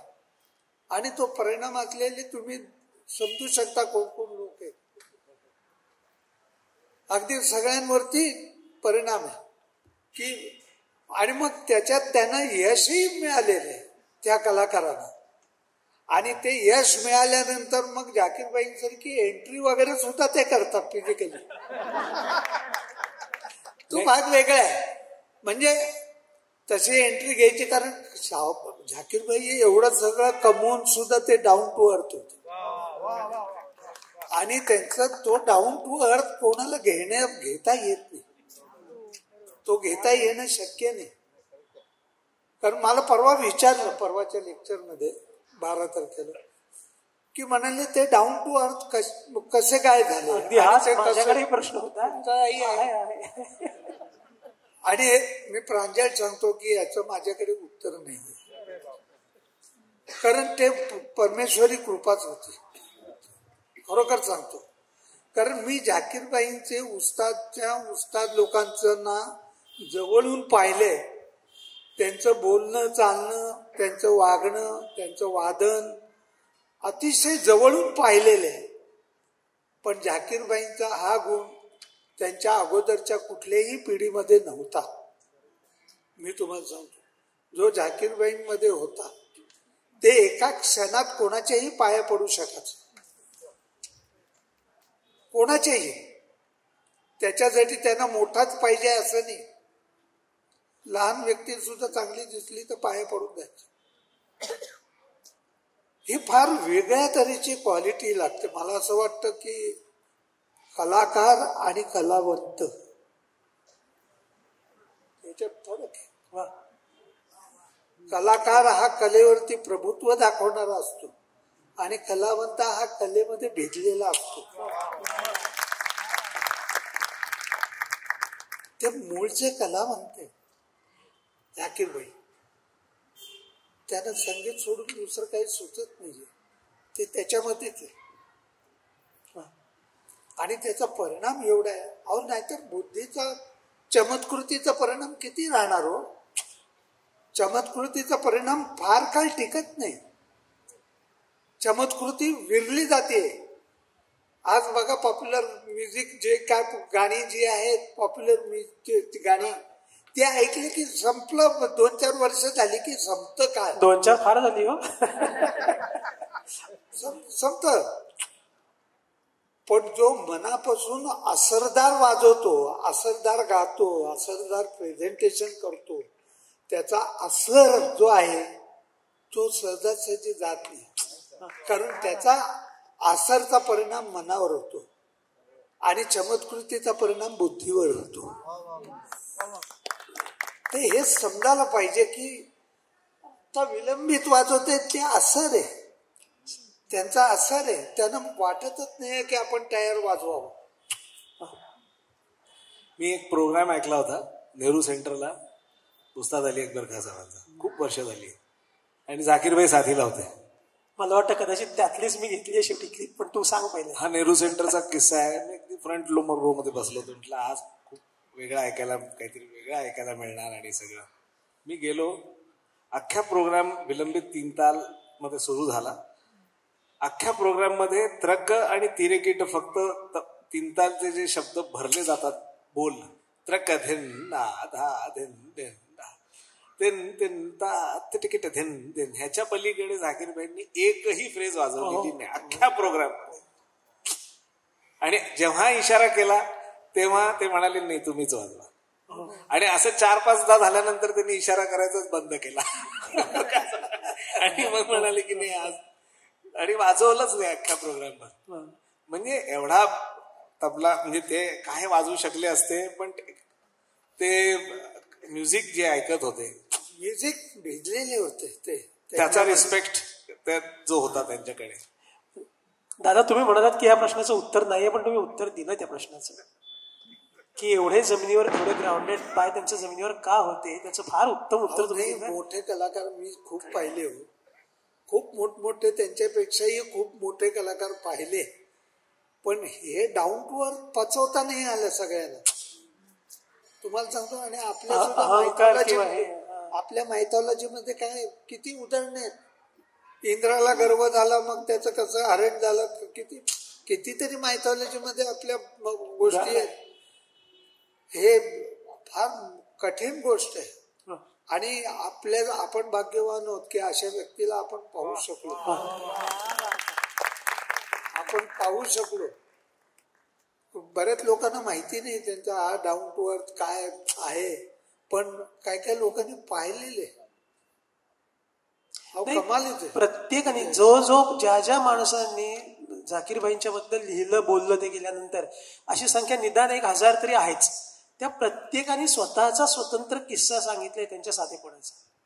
एकही किस्सा रिपीट नाही, एकाचा ऐकून दुसऱ्याने नाही सांगितलेला, स्वतः खुद्द आलेला अनुभव माणूस लिहितोय. असे 1000 तरी अनुभव आताच्या ह्या काळात आपण वाचलेत. सत्यजित, जेव्हा हा विषय चालला होता की झाकीरबाईंच्या येण्यामुळे, साथ संगतीमुळे तंतुवाद्य वादनाच्या एकंदर पॅटर्न मध्ये, क्वालिटीमध्ये काय फरक पडला, त्याच्यावर दादा बोलत होते. त्यावेळेला तुला बोलायचं होतं, तर तू बोल. सगळाच विषय कव्हर केला. ऍक्च्युली त्यांनी खूप पुढे पुढे जातच हात घातला. पण जरा फांदीवरचं बोलतो. मला असं वाटतं की एक आमच्या सगळ्या नवीन पिढीसाठी एक आराखडा दिला, एक कॉन्क्रीट मटेरियल अवेलेबल झालं की असा इम्पॅक्ट ह्या फ्रेजेसमधनं, ह्या पॅटर्न्समधनं, ह्या म्हणजे विलंबित 3 ताल, विलंबितची गत चालली आहे, मसीद खानी गत चालली आहे, तर त्यावेळेला काय मॅटर सूट होईल, मग मध्यलयची बंदी सुरू झाली की काय मॅटर सूट होईल. तर एक हा त्यांनी जो विचार आणि रेपुटवार एक तबला पुढच्या तबला पिढीला जो मिळाला, जो रेडी मिळाला, आणि त्यामुळे खूप तबला प्लेयर त्यांना फॉलो खूप करू शकले, कारण त्यांचा रॅपुटवार वर्करनी खूप कठीण रॅपुटवार नव्हता, बौद्धिकदृष्ट्या आणि मानसिकदृष्ट्या खूप कठीण होता. पण वाजवण्याच्या दृष्टीने आज तुम्ही बघता तर त्यांचा मॅटर खूप आम्ही लोक वाजतो, सगळीच पिढी वाजवते. तर वादनात तशा प्रकारे टेक्निकली तो एवढा, जर तंत्र समजलेलं असेल तो एवढा चॅलेंज नाही आहे, पण ज्या प्रकारे ते डिलिव्हर करायचे तो खूपच वेगळा विषय आहे. पण तरी एक आराखडा मिळाला की हा मॅटरचा असा एक एक्स इम्पॅक्ट मिळतो, आणि ह्याचा एक दोघांचा मिळून इन्स्ट्रुमेंट आणि तबल्याचा मिळून एक असा सादरीकरणाचा ह्या उच्चांकावर जातो प्रोग्राम, हा एक आराखडा मिळाला आणि हा एक बॅकबोन तयार झाला, आणि त्यामुळे खूप तबला प्लेयर लोकांनी हा फॉलो पण केला. खूप चांगलं सांगितलं. कारण काय की मोठे कलाकार जे आहेत ते आपल्या क्षेत्राला एक पाऊलवर पुढे घेऊन जातात. ते पाऊल कुठच्या दिशेने आणि कुठे पडलं हे खूप चांगल्या तऱ्हेने तुझ्याकडनं, आणि ते तुझ्याकडनं येणं जास्त महत्वाचं होतं. फार चांगल्या तऱ्हेने आलं. एक क्लिप आपण यांची परवा मला सत्यजित काहीतरी बोलत होता, तो मुद्दा आठवतो मला, की ते साथ संगत ज्याची करायची त्याच्याबद्दल तू बोलत होतास की त्याची ती इज्जत ठेवत होते. काय शब्द सुंदर वापरला, फार महत्वाचा. म्हणजे लहान कलाकार असेल, प्रथमेश लगाटे बरोबर वाजवत असते, तरी त्याचं म्युझिक ऐकताना जी त्यांची भावना होती ती म्युझिक ऐकण्यामध्ये होती, की आता हा बच्चा गातोय, मी माझे आशीर्वाद द्यायला मिळत आहेत आणि मी आता फक्त याला आशीर्वाद देतोय, अशी भावना त्यांची नव्हती. फार मोठी गोष्ट आहे. बोलण्यासाठी तू काहीतरी सांग. त्यांना एका इंटरव्ह्यू मध्ये प्रश्न विचारला की कोलॅबरेशन किंवा सहवादन किंवा तुम्ही इन्स्ट्रुमेंट बरोबर साथ करता, तर ह्या कोलॅबरेशन बद्दल तुम्हाला काय वाटतं? तर त्यांनी एका इंटरव्ह्यू मध्ये एका शब्दात उत्तर दिले, रिस्पेक्ट. की जर तुम्ही त्या कलाकाराबरोबर ज्याच्याबरोबर वाजवताय त्याचा आणि त्याच्या कलेचा जर रिस्पेक्ट नसेल तर सगळी ती बागडोर सगळंच बोलायचं. इतकी छान आपली बातचीत चालली आहे, त्याच्यात मला निगेटिव्ह बोलणं बरोबर वाटत नाही, पण तरी सुद्धा मी श्रोत्यांसाठी म्हणतोय की आपण कलाकारांचा, सहकलाकारांचा ॲरोगन्स इतका बघितलेला आहे, इतका बघितलेला आहे, त्याच्या बॅकग्राऊंड वरती हे जे आपण बोलतोय खूप सी चेंज आहे. पण मुख्य कलाकारांचं सुद्धा ॲरोगन्स नाही, आणि हे यांच्याकडनं येणारच. त्यामुळे ते त्यांची मनस्थिती कायम वेगळी असायची इतर कलाकारांपेक्षा, कारण ते जगाकडे, ह्या म्युझिक सीनकडे वेगळ्याच नजरेतनं बघायचे, कारण त्यांची मानसिकताच वेगळी होती. त्यामुळे त्या संगीतात वेगळ्याच एका मानसिकतेत असायचे कायमस्वरूप. तेही मोठं कॉन्ट्रीब्युशन आहे, मोठं कॉन्ट्रीब्युशन. आपला अली अकबर खान साहेबांच्या बरोबरचं जे आहे ना, एक छोटी क्लिप ऐकवतो अली अकबर खान साहेबांच्या बरोबरची, हा विषय, आणि त्याच्यानंतर आपण तो त्यांचा फ्युजन म्युझिकचा आणि कॉन्ट्रीब्युशनचा विषय घेऊ, आणि तिथे आपल्याला मला वाटतं थांबायला लागेलच.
काया प्रवेश किंवा पर मन प्रवेश, दो तन है मन एक है, असं जे काय आहे ना, सवाल जवाब ठीक आहे. आपण खूपदा ऐकतो की सवाल केलेला असतो मेन आर्टिस्टने आणि तबला वादक जबाब देतो. सोपं आहे असं म्हणत नाही, पण तरी ठीक आहे. इथे सवाल जवाब नाही, एकदमच सगळं सुरू होते दोघांचं. म्हणजे एकाच वेळेला दोघंही हे किती अशक्य गोष्ट आहे. त्याच्यातलं पोचाचं ठिकाण ही सम आहे, ती दोघांच्या समोर आहे. आणि पोचण्याचा रस्ता ज्या मार्गाने जायचे त्या दोघांचा विषय एकच आहे. आणि हे तिथल्या तिथे आकार घेते, अगोदर ठरवलेलं नाही. अशा तऱ्हेचं संगीत जे ही संगीताची जी पॉसिबिलिटी आहे आपल्या, हे मोठेपण जे संगीताचं आहे ते ह्या कलाकारांमुळे व्यक्त होत आहे. नाही, ह्याचं कारण म्हणजे मुख्य संगीतकाराकार म्हणजे सितार वादक, सरोद वादक, त्याचा विषय तबला वादकाला कळणं आणि तबला वादक काय वाजवतोय हे तंतुवादकाला कळणं, ह्या दोन गोष्टी फार महत्वाच्या एकत्र आधी आल्याशिवाय हे घडू शकत नाही. अशा तऱ्हेचं घडूच शकत नाही. एकमेकांचे विषय म्हणजे तुम्ही परकाया म्हणताय, परकाया प्रवेश, परंतु त्याच्या अगोदर एकमेकाचं मन ओळखता आलं पाहिजे. तुझ्या मनात काय चाललंय, माझ्या मनात काय कळतंय, आणि नुसतं दोघांनी एकमेकाकडे बघूनच कळतंय. जसे मला असं वाटतं की कोणाला भेटायला गेले होते, गोंदवलेकर महाराजांना, ते गजानन महाराजांना भेटायला गेले होते. तर काही बोलले नाही, ते एकमेकांनी पाहिलं आणि तिथून ते अर्धा तास बसले आणि निघून गेले. ते सगळं एकमेकांकडे पाहून त्यांना जे सांगायचं होतं ते बऱ्याच वेळा बोलून सुद्धा सांगता येत नाही. अशा अवस्थेला संगीत असतं. आणि अशा अवस्थेवरचा जो डायलॉग असतो तो चाललेला असतो. आता एक फ्युजन हा जरा वेगळा विषय आहे म्हणून मुद्दाम तो विषय घेतोय आणि 5 मिनिटाचा अवधी आमच्याकडे, 5-10 मिनिटाचा. दादानी ह्या फ्युजन बद्दल झाकीरबाईंचं जे कॉन्ट्रीब्युशन आहे त्याच्यावर बोलण्याला विशेष सिग्निफिकन्स आहे. कारण जगातल्या कानाकोपऱ्यात जिथे संगीत चालतं त्या प्रत्येक संगीतामध्ये ताल, रिदम, ठेका हा भाग असतो. आणि त्या विषयामध्ये अभ्यास करणारे अभ्यासक दादांकडे येऊन तालीम घेत असतात, शिकत असतात. तेव्हा दादांचं शिकवणं हे तबल्यापुरतं मर्यादित नाही, ते लयताल आणि संगीत असं असतं आणि जगभरातल्या लोकांना त्यांनी शिकवलेलं आहे. त्यामुळे त्यांच्या नजरेतून झाकीरबाईंनी फ्युजनमध्ये काय कॉन्ट्रीब्युशन केलेलं आहे हे आपण समजून घेऊ. म्हणजे जे लोक सतत म्हणत आलेले आहेत की झाकीरबाई has been the ambassador, cultural ambassador of India, तर ते त्यांनी काय नेमका संदेश दिलाय आपल्या संस्कृतीचा इतर सांगीतिक संस्कृतीला हे आपण समजून घेऊ. आणि तिथे आपल्याला थांबायला लागेल. हा विषय न संपणार आहे. पण असं असतं ना की जसं कुठच्याही मैफिलीत मोठा कलाकार सुद्धा मला येतं ते सगळं मी आज ऐकवीन असं कधी पण करत नाही आणि करू पण नाही. तसंच आहे. पुन्हा भेटू, झाकीरबाई व्यक्तिमत्व एवढं पुन्हा भेटू, पुन्हा बोलू की बोललोय त्याच्यापेक्षा 90% राहणारच आहे. बाकी मी फ्युजन म्युझिकच्या बाबतीतल्या झाकीरबाईंचं जे कर्तृत्व आहे त्याच्याबद्दल आधी भूमिका मांडतो, मग सत्यजित पुढे बोलेल. झाकीरबाईंनी रीतसर वेस्टर्न म्युझिकची बर्कले युनिव्हर्सिटीतून PhD केली आहे आणि त्यांनी डॉक्टरेट घेतलेली आहे. कारण हा विषय मी आज सांगतोय तुम्हाला, कारण परवा लेक्चर दिलं मी आणि योगेश समशी यांनी, तर योगेश समशी यांनी हे विषय सगळे सांगितले ते मी आज तुम्हाला सांगतो की PhD त्यांनी घेतली आहे, त्यांना डॉक्टरेट देऊन त्यांचा तिथे सत्कार केलाय. त्यांनी आपल्या नावाच्या अगोदर कधी डॉक्टरेट लावली नाही, लावायची गरज वाटली नाही, कारण ते झाकीर भाई सगळे त्यांना तेच म्हणायचे. उस्ताद सुद्धा कमी म्हणत होते, काहीतरी लावायला पाहिजे म्हणून उस्ताद लावत होते आणि त्यांना आवडत नव्हतं उस्ताद लावलेलं. फार वेगळं व्यक्तिमत्व होतं. त्या उस्तादवर एक किस्सा आठवला, परत इंटरप्ट करतो, विसरून जाईल. एकदा त्यांचा फोन आला, मी घरी तबला वाजवत होतो, तर 2014 ची गोष्ट असेल का 13 ची गोष्ट, डिसेंबर. मी वाजवत होतो आणि फोन वाजला तर मी उचलला. तर मैं झाकीर हुसैन बोल रहा हूँ असं त्यांना. आधी मला समजलं नाही काय, कोणी प्रँक करतंय कोणी. म्हटलं जी कौन बोल रहे हैं, नमस्कार, मेरी आवाज नहीं पहचानी, मैं झाकीर हुसैन बोल रहा हूँ. मैंने कहा अरे उस्ताद जी नमस्कार वगैरे. तर मला म्हणाले उस्ताद जी कोण आहे आता यांच्यावर की त्यांना उस्ताद एवढं लावलेलं आवडायचं नाही. मैंने कहा आपको किस नाम से बुलाना चाहिए, झाकीर भाई ठीक नहीं है, उस्ताद जी कहना चाहिए. तो ते म्हणाले ऐसा है कि अगर नेहरू सेंटर में पैक हाउस प्रोग्राम चल रहा है और माइक से उस्ताद जी बोलेंगे तो 10-15 लोग अपने आप खड़े हो जाएंगे.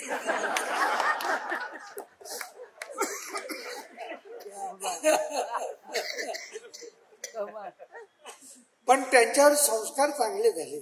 म्हणजे त्या लहानपणात ते फॉरेनला गेले आणि 2 व्यक्तिमत्वच्या मध्ये ते सारखे होते. एक म्हणजे पंडित रविशंकरजी, उस्ताद अली अकबर खान साहेब. तर रविशंकरजींकडून ही क्वालिटी मी कायम पाहिली. कारण कधी मला सुद्धा बऱ्याच वेळा रवीजींचे फोन येत होते, मैं रविशंकर बोल रहा हूं, सुरेश कैसे हो, असं.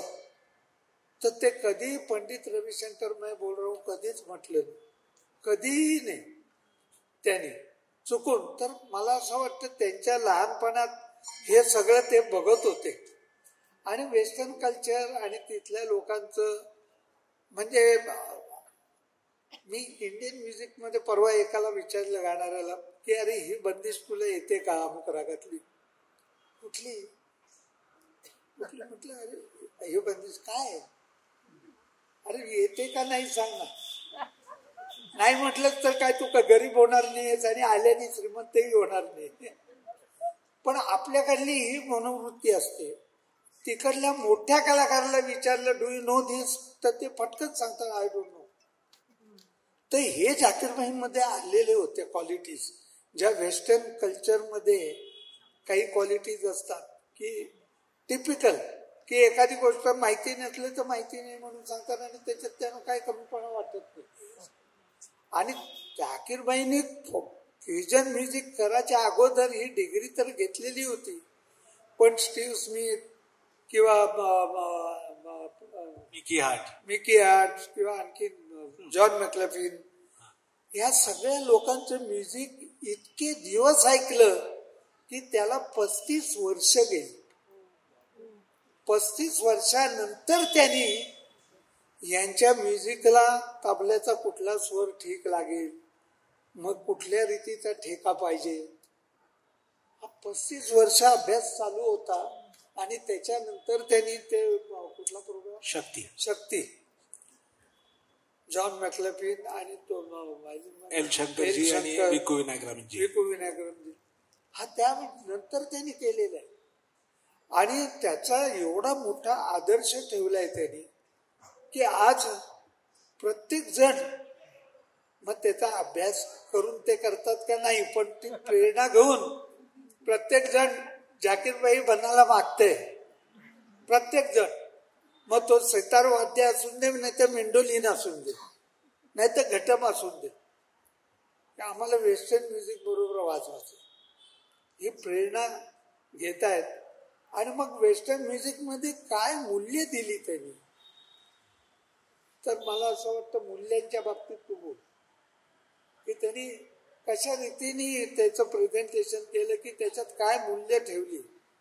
नाही, मला असं वाटतं की वेस्टर्न म्युझिक आपल्याकडे ज्या एका निगेटिव्ह भावनेतनं काही एक बघितलं जातं, किंवा वेस्टर्न म्युझिक म्हणजे फक्त पॉप किंवा रॉक, तर वेस्टर्न म्युझिकमध्ये आधी प्रकार किती आहे, तिथलं एक्सटेम्पोर म्युझिक काय, जे तिथलं क्लासिक काय आहे, तिथलं सिम्फनी काय आहे, तिथलं एक्सटेम्पोर म्युझिक काय आहे, जे त्या स्टेजवर तिथे त्या मोमेंटला बनवलं जातं आणि ते आपल्या क्लासिकल भारतीय संगीतासारखंच ते प्रस्तुत केलं जातं. की खूप एक फक्त फाउंडेशन, एक कंपाऊंड असतं आणि नंतर तो कलाकार तिथे फ्री असतो आणि तो त्याच्यात काम करत असतो, असं जसं आपलं भारतीय संगीताचं असतं. तर अशाच सिमिलरली वेस्टर्न म्युझिकमध्ये जे प्रकार मोडतात तर मुळात वेस्टर्न म्युझिकचा जो पाया आहे सिम्फनी आणि त्याची जी हार्मनी आहे, म्हणजे जे क्लासिकलमधनं जॅज जे जन्म घेतला त्याची जी हार्मनी आहे, जे हार्मनाइज करण्याचा प्रकार आहे, ज्याचं कॉर्ड्स स्ट्रक्चर जसं ते असतं आणि त्याच्यातनं जे सौंदर्य निर्माण होतं मुळात, ते आधी आपल्याला त्याचा कलाकाराला मुळात पहिला आनंदच आला पाहिजे. ते समजण्याचा विषय नाही. एखादं चांगलं नाट्यसंगीत लावलं तर माणूस समजून घेत नाही, त्याचा आनंद घेतो ना पहिला. तसंच आहे, तेवढंच सिम्पल आहे ते. तर ते इतके इन्क्लाइंड होते म्युझिकचा, त्यांचा जो ऐकण्याचा जो स्पेक्ट्रम होता तो एवढा वास्ट होता की प्रत्येक म्युझिक मधला त्यांना वेस्टर्न असो, कर्नाटिक असो, फोक असो, आपलं भारतीय संगीत त्याच्यातनंच ते वर आले. पण इतर जितके जितके संगीत, आफ्रिकन असो, क्युबन असो, लॅटिन असो, आणि मग युरोपियन सिम्फनी असो किंवा इंडोनेशियन गेमलॉन, तर आणि मग इराणियन फ्रेम ड्रम्स आणि ह्या सगळ्या अरेबिक कल्चरचं म्युझिक असो, ह्याचा त्यांनी खूप ओपन माइंडेडली अभ्यास केल्यापेक्षा मी म्हणेन खूप त्यांनी ऍक्सेप्ट केलं की त्यांना त्याच्यातले ज्या ज्या सौंदर्य स्थानं दिसली जी पहिली, कारण कुठलाही कलाकार पहिलं सौंदर्यच बघणार की त्याच्या माझ्यात कॉमन काय आहे आणि मला कुठे हे भावतंय आणि कुठल्या कॉमन ग्राउंडवर मी ह्याच्या बरोबर जाऊ शकतो. तर ते पहिलं तर ते ऍस्थेटिकल अप्रोच हा कलाकार बघणार की हे माझ्या मनाला एक ट्रान्समध्ये नेतंय का, मी लॉस्ट होतोय का, कुठे आनंद आहे काय. तर तो त्यांनी बरोबर हेरला आणि त्याच्यावर जसं म्हणाले की त्यांनी खूप 30-35 वर्ष त्यांनी स्टडी करून मग एक ग्रुप फॉर्म केला. नाही त्यांच्यामधून घेतलंय. उदाहरणार्थ तो कोंगाज वाजवणार कोण, हिडाल्गो जिओवानी हिडाल्गो,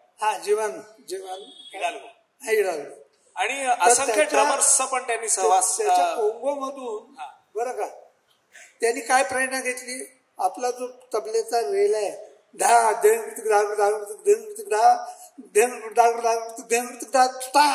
वाजवायचे, तो कोंगो मधला तो टान होता हिडाल्गोचा, तो त्यांनी उचलला. नाही, इथे अब्बाजींच्या पहिल्या बरसीमध्ये तो आला होता, वाजवला होता, तर आम्ही सगळ्यांनी त्याचं ऐकलं. अभूतपूर्व असं कोंगा वाजवलेलं आहे आणि तो अजूनही आहे अमेरिकेत, तो वाजवतो.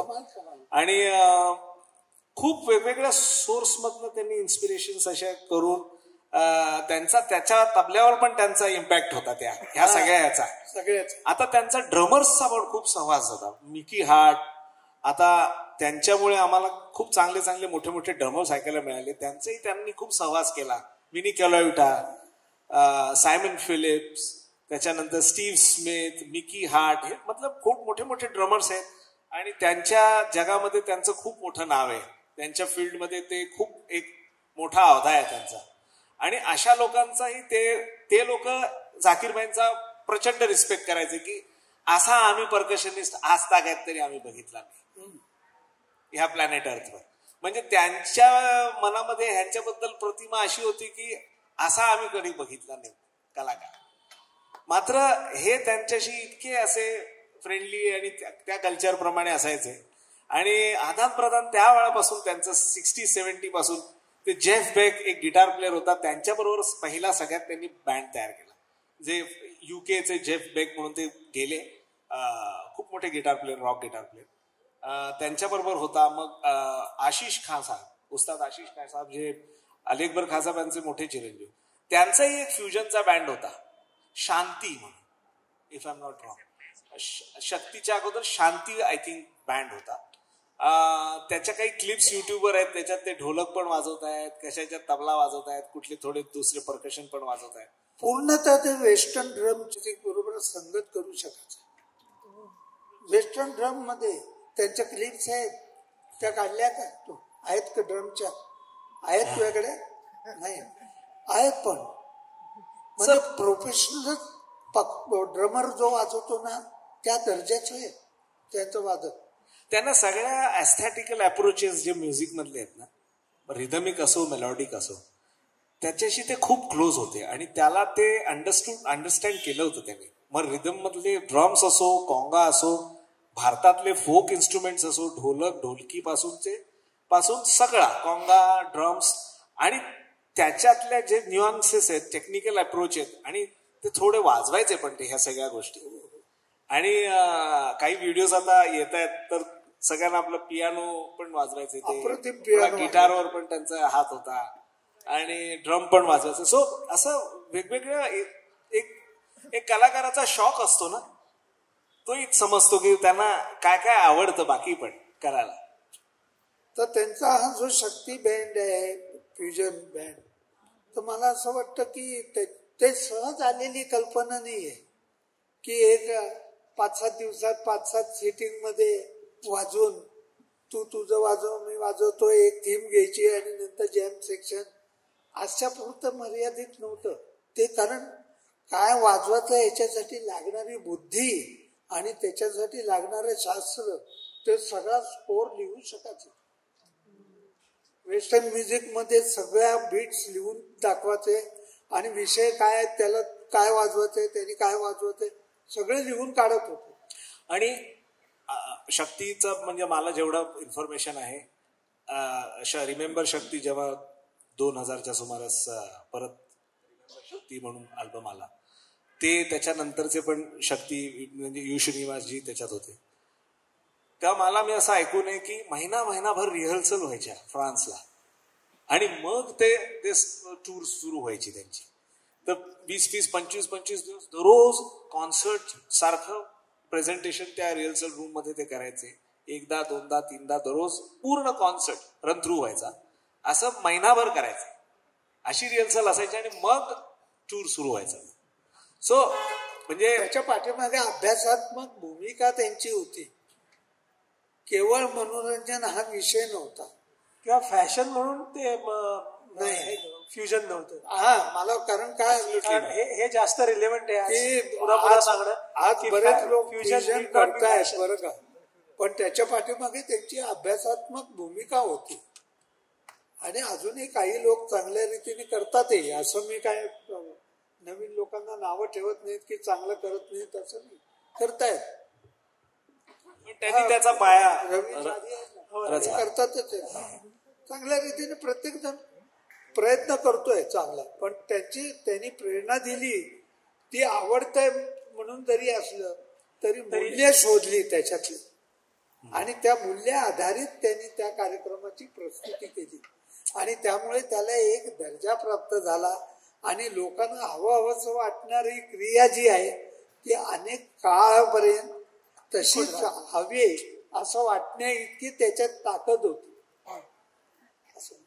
उठवळ नव्हतं बिलकुल. आता एक पडदीप रागातलं त्यांची शक्तीमधली रिमेंबर शक्तीमधली एक पडदीप मधली होती, एक दरबारी मधला आहे त्यांचा एक बंदिश आणि असं पण. आणि त्याला अशा थिन लाईन वर कंपोज केलंय की असं बघावं तर इंडियन पण आहे आणि वेस्टर्न पण आहे. आणि जॉन जींची त्याच्यात खूप कमाल आहे की त्या इंडियन म्युझिक बरोबर त्यांनी त्याचं जे व्हॉइसिंग, त्याला जे कॉर्ड स्ट्रक्चर दिलंय, त्याच्यामुळे ते एकदम खूप स्मूथ आहे आणि ते सगळे एकदम त्याला वर्ल्ड म्युझिकचा एकदम त्याला मुखवटा येतो. आपल्याकडे काही वस्त्र अशी असतात की तिथला ताणा एका रंगाचा असतो आणि बाणा दुसऱ्या रंगाचा असतो, फिरता रंग म्हणतात. तसं ते म्हणजे केव्हा हा रंग दिसतो केव्हा तो रंग दिसतो, इतकं पटकन ते स्मूथली होत असतं. आपण झाकीरबाईंचं सोलो वादन, म्हणजे सोलो म्हणून नाही पण एका डान्स बरोबरचं, त्यांच्या अगदी तरुण वयातलं ऐकलं.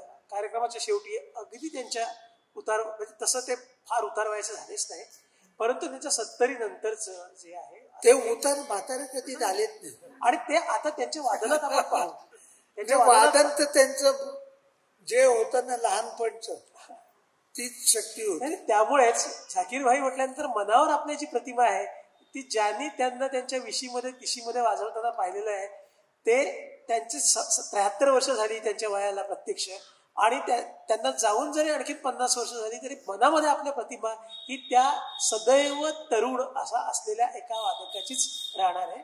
त्याबद्दल काही वादच नाही.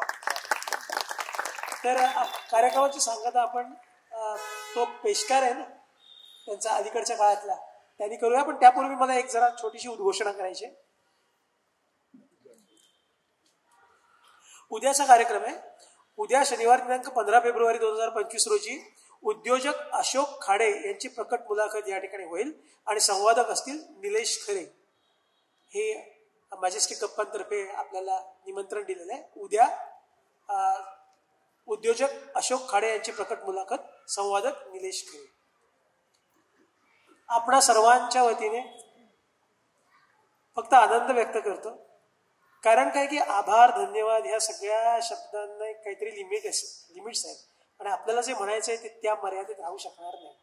म्हणून फक्त आनंद व्यक्त करतो.